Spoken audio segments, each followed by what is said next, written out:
Hi, everyone, and welcome. We're joined today by Michael Hudson, famous professor of economist, written many excellent books focusing on industrial capitalism and the economy. So I wanted to discuss with you today I guess the reorganization of the world economy because I think most now agree, even though we're all disagreeing in terms of what direction the world economy is going.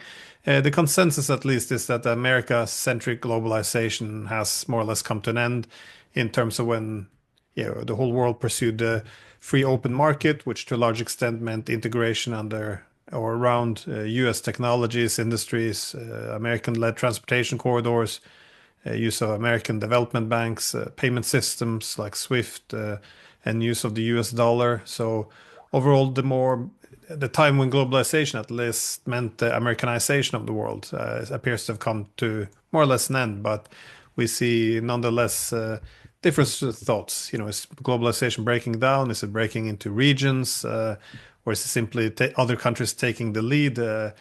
On this is where the discussions appear to be going. But I wanted to ask first about how we can explain China, because the rise of China is again, it is spectacular. We've never seen such a drastic rise in human history. So how do you make sense of this becoming yes so dominant and being able now to shift its entire economic model as well?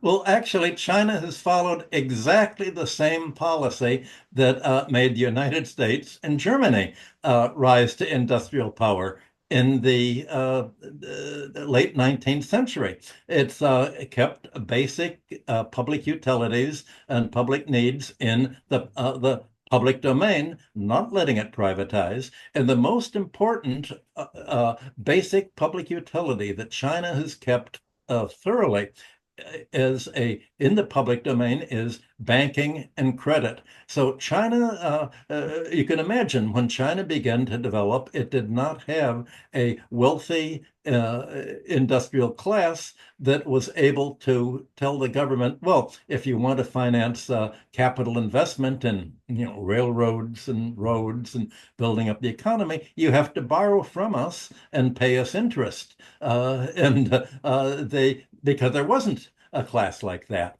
So China had to, in a way, reinvent the wheel, and it followed the same logic spontaneously by that the United States had done. It didn't have much choice except to say, all right, we've got to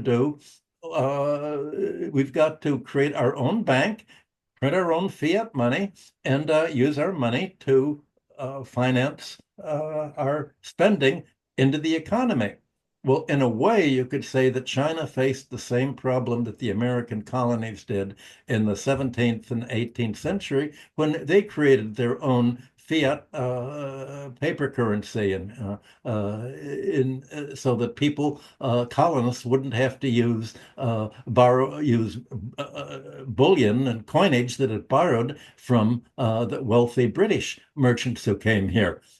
China was self-financed its economic development, and that was the key. It didn't have an industrial a financial class to essentially financialize industry, which has occurred in the West. It industrialized the financial system by keeping it in the public domain. And I think the question that you'd asked is, why can't the United States compete with China? Why can't America, if China's followed the way in which the United States industrialized, why can't the United States do that today? And the fact is that America has not tried to compete with China at all economically. There's no competition. That is not a good way to think about the hatred that America feels for China and the racist character of this vicious American nationalism that you have. My wife is Asian, and she's often spit at or had nasty comments calling her Chinese. in the public subways. You can't imagine the anti-Chinese passions that are being pushed today. What the United States is trying to do isn't to compete with China, but to hurt it, to injure it, to support Wahhabi terrorism in the northwestern parts, to prevent it, do everything it can to slow down China's industrialization, which of course it can't do. To compete with China, if it want, United States would have to do what it did in the 19th century. It would have to deprivatize its public utilities that it's privatized and financialized. It would need progressive taxation. Trump is against progressive taxation. He wants to shift the tax burden off the rentier interests, the financial interests, the real estate interests, and the monopolies that are his main backers, and shift the government financing onto labor without any thought of modern monetary theory doing what the Chinese did and simply creating its own money to spend into the economy because he's sort of backing the banks, even if he doesn't quite realize this. So the United States would have to be a different kind of economy than what it has become in order to compete with China and other countries industrially. It would have to go back from finance capitalism to the dynamic of industrial capitalism. And the tendency of industrial capitalism for the very beginning was to evolve into socialism in a mixed public private economy. And it evolved into socialism by saying the certain spheres of investment, capital investment, belong in the hands of government, like transportation and communication and healthcare and education. All these are natural monopolies. And the idea, in order to prevent a privatization of economic rents and increasing them at the expense of wages and industrial profits, you have to keep these in the hands of the government. That's what's left out of account in discussion because most of the economic doctrine that's taught throughout the whole West is anti-government. The idea that private sector does it better. And the fact is, private sector doesn't do natural monopolies better.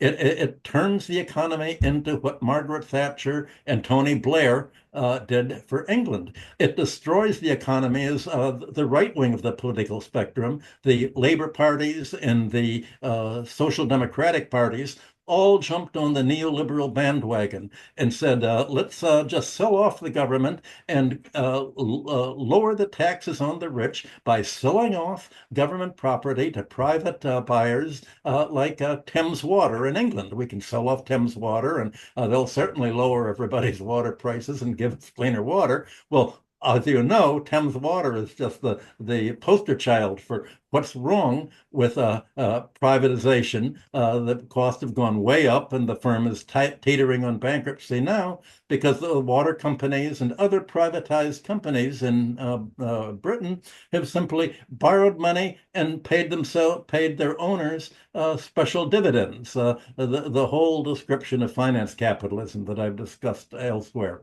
So, how is America going to actually rival other countries? I won't say compete. It can't compete with them. It knows that it can't compete with them.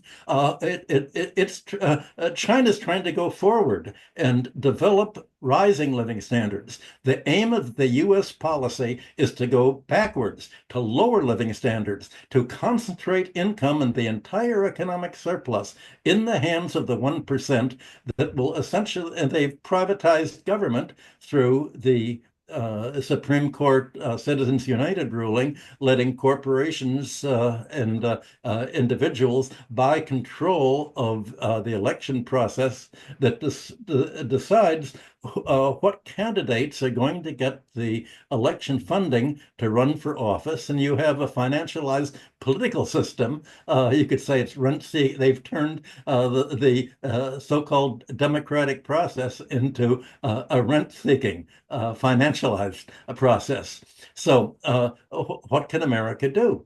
All it can do is to try and disrupt China's development and to try to drain it militarily by promoting sabotage from the Wahhabi Al Qaeda Uyghur fighters in Xinjiang and spurring fighting by Taiwan against the mainland to keep joining. And just yesterday, Google retitled the South China Sea as the Philippine Sea. It's trying to divide and conquer, the old British idea. It's trying America's role in the economy is purely destructive, to impose chaos, to somehow think that it can use its ability to impose chaos and disrupt other countries' economy as a means of getting concessions to say, well, we won't attack you economically. We won't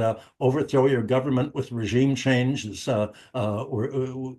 we've seen in Romania and other countries, if you follow our policies. It's just playing for the short-term political time frame. And all it can do is disrupt. There's no competition really at work. Well, no, I agree with the very destructive economic model the United States is on, and I also, yeah, I acknowledge that the industrial capitalism of China is to a large extent mimicked that one of the United States in the 19th century when the U.S. thought to yeah, create autonomy from the British. But a common criticism, though, against China has been, you know, that it often is labeled almost neo-mercantilist. That is, they say, you know, by maximizing exports, for example, making itself, well, gradually the factory of the world while accruing a lot of foreign reserves. Now, and using, of course, these reserves to, yeah, subsidize technological development. Now, again, I see this as being to a large extent what the United States, Germany, France, Japan, Russia, and others did throughout the 19th century. So I wouldn't yeah, blame China for this amazing growth. Indeed, I'm a huge fan of China, but these grievances though of the United States, the idea that yeah, China kind of priced itself into the market. How would you address these grievances in Washington, and what are possible ways of resolving it? China did initially make accumulate enough money to industrialize itself by an export policy. It is certainly in the last few weeks, it has dropped any hint of mercantilism. In fact, just the opposite. It said, we're not going to import from the United States anymore. We're not going to export to the United States. We've imposed all the export controls on we're doing. We're doing the same thing to Europe. We're now trying to use all of the surplus productive power that we have to develop the internal market, to raise living standards here, and to invest in research, development, and further capital investment to increase the productivity of our economy. That's not mercantilist as such. It's more inward looking. And mercantilism is basically an exploitative system. How do we get other countries' economic surplus and pass it into our own pockets? China realizes that in order to expand not only its markets, but its political safety and its military independence from America interference, instead of taking a win-lose approach, the mercantile approach of America first, where Trump says we have to be the winner in any kind of international transaction we have, China is following a win-win policy. We have to gain. When President Xi was in Vietnam in the last few days, he's trying to say we have 1,000 years of warfare between us, but this is a different world situation now.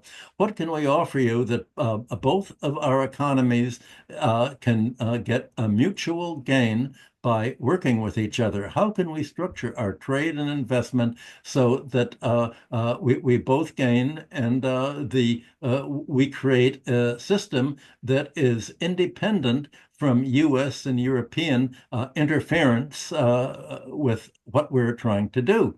So the whole philosophy is socially, politically, and economically quite different from mercantilism.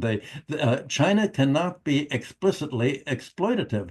And when it gained the American market, this was not China's policy of exploitation. This was the policy of the Democratic Party under Bill Clinton and his followers to offshore American labor. The Democrats began this policy under Jimmy Carter with the agreements that trade with Mexico and Canada to create maquiladora affiliates of American firms in northern Mexico along the border with the United States to produce low wage goods, so in order to prevent America's wage rates from rising. That was the aim of Carter, to lower American wages and living standards. That's why he appointed the Treasury Secretary, who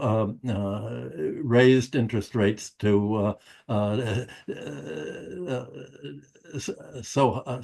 20% and just basically blocked it created unemployment. So the China's mercantilism was not only a policy of exploiting other countries by the mercantilist country, but a class war at home to exploit labor. And China's not doing either of these. My next question was about the capitalism of Russia, because again, China Ah, and Russia really, yeah, the two main communist adversaries during the Cold War, and now they both turned into a very competitive capitalism. But in the 1990s, the Russians embraced very much the ideas of the free market capitalism, but for them it resulted in an energy curse that meant they ended up with a new international division of labor, that is the Russians began to export a lot of energy, and with that revenue from energy exports, they could import goods from the West, given that their industries had lost some competitiveness. And with this, they began to deindustrialize. This was the argument. Now, what we've seen since is the alternative, which then they use more income from energy sales, which can then be used to build other industries. So they focus a lot on agriculture, technology. How do you interpret Russia's, I guess, political economy? Because this seems to be the Europeans, especially as well as American, appears to be quite surprised by this, because we were told Russia was a gas station masquerading as a country. And now suddenly, with all the sanctions we could possibly throw at them, we see their economy growing, and according to the World Bank, become now the fourth largest economy in the world. And so, how do you, in terms of purchasing power parity, so how do you explain the Russian economic model? The aim of the Yeltsin administration was to follow the United States and make sure that Russia succumbed to an energy curse. Uh, Yeltsin wanted the energy curse because that was why the United States was supporting him. The United States wanted to turn over Yukos oil and the other oil companies and the minerals, the Norilsk nickel, to private owners. And the private owners were essentially to cash in on what they took by working with Western financial interests to financialize this rent and to prevent it from being used to finance domestic industry. All the profits were to be not paid in taxes at all, but transferred to the stock owners and the Westerners who had made the Russian stock market the leading stock market in the world in 1995. 96. So the neoliberal idea was to make sure that Russia did not become anything more than a gas station with atom bombs. The When Putin came in, he had to confront the fact that the Americans and Europeans had installed this rent-seeking kleptocratic class. The only solution that Putin could have, was an ad hoc solution of what we'd call in America jawboning, of telling the kleptocrats, well, we're going to enable you to keep your ownership of the banks and the oil wells and the public utilities that you stole under Yeltsin, under American leadership of Jeffrey Sachs and other people who were in charge of this vast theft. But you have to use your income to help finance Russian industrialization. But Russia didn't really have and still does not have an economic theory of how to develop. Stalinism had erased the whole history of classical economics and value theory and rent theory is part of its erasure of Russia, of Marxism. So when I began to go to Russia in 1994 to talk to the Duma and try to convince Russia to not to follow the neoliberal policy, there was no understanding of Marxism whatsoever. It was just a label. There was no understanding of classical economics. They really didn't know what to do, and the fight that I was in before the Duma actually began already in 1991. The leading property appraiser in the United States, Ted Gortney, went to St. Petersburg, met with the St. Petersburg mayor, and Putin was his assistant at that time, and tried to convince the mayor to essentially base St. Petersburg's and Russia's tax system on taxing the land rent. He said there's going to be an increase, a rising price of housing and real estate from all of this. And your choices, do you want this to end up in private hands? Is the Russian population has to borrow from the banks to buy all of this property? Or do you want this land rent to become the tax base of St. Petersburg? And the mayor of St. Petersburg said, well, how do we estimate the value of land rent? And so they walked down the street in St. Petersburg, and Ted Gortney said, "Well, you notice this? Look at the sun. It's late autumn, almost fall. You notice there's a lot of sunshine on one side of the street." And it's very dark on the other side of the street. This makes, if you have a store, you're going to sell things, you're going to want to be on the sunny side of the street where the people are walking in order to keep warm. And this is the most valuable property there is. Well, when I went to Russia, and beginning in 1994, 95, the people were the big American attempt to buy an industrial firm was to buy the Moscow Chocolate Company right across the Moscow River from the Kremlin. And they thought, oh, if we can buy this property, we can gentrify it and make it very valuable. They tried to buy the GUM department store and make that next to Red Square, yeah. yes, yes. but Russia did not let them do it in either case.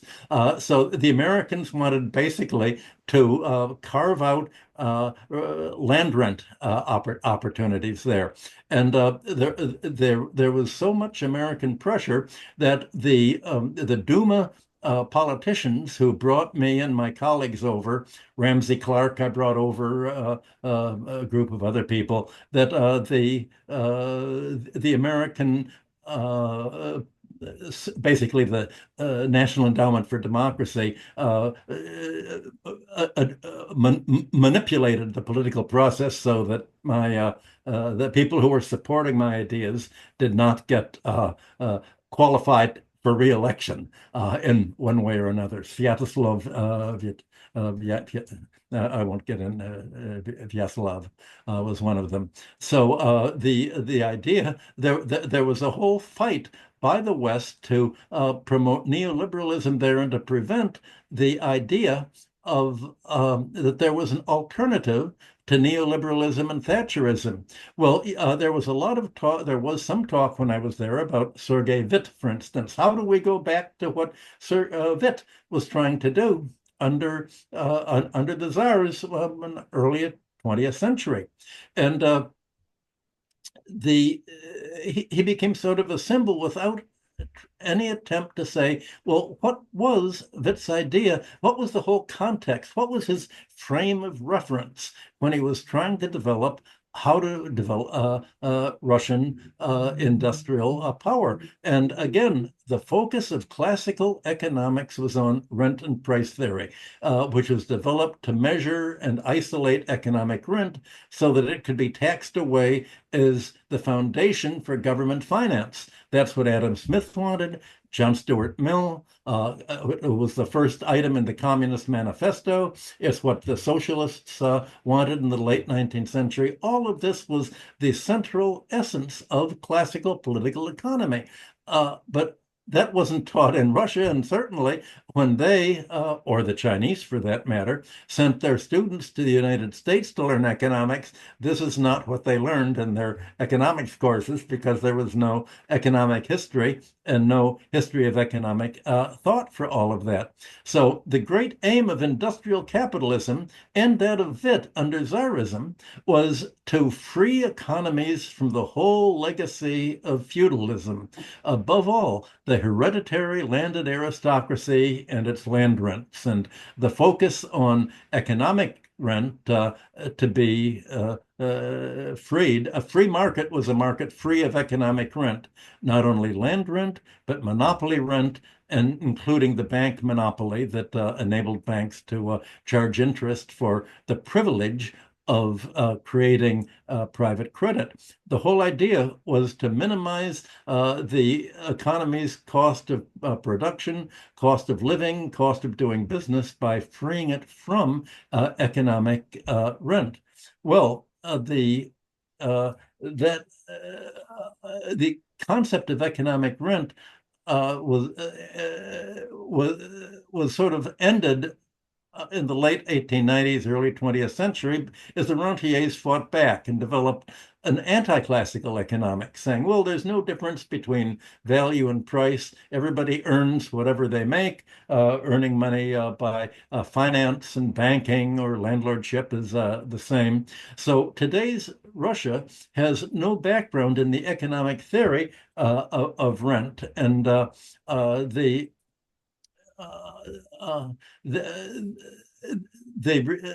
this is why there's a lot of criticism of the central bank in simply raising interest rates to try to prevent the inflation, which is the inflation doesn't result from basically from labor being paid more. The inflation results from the American attempts to isolate Russia, to sanction Russia, and to force it to use more and more income for capital investment to develop its own agriculture, food production, industrial production, military production, and all of the other aspects of the economy. So I guess you could say that Russia is living in the legacy of Stalinism's vulgarization of Marxism that paid really no attention to volume 2 and 3 of Capital or Theories of Surplus Value, where Marx discussed economic rent and finance.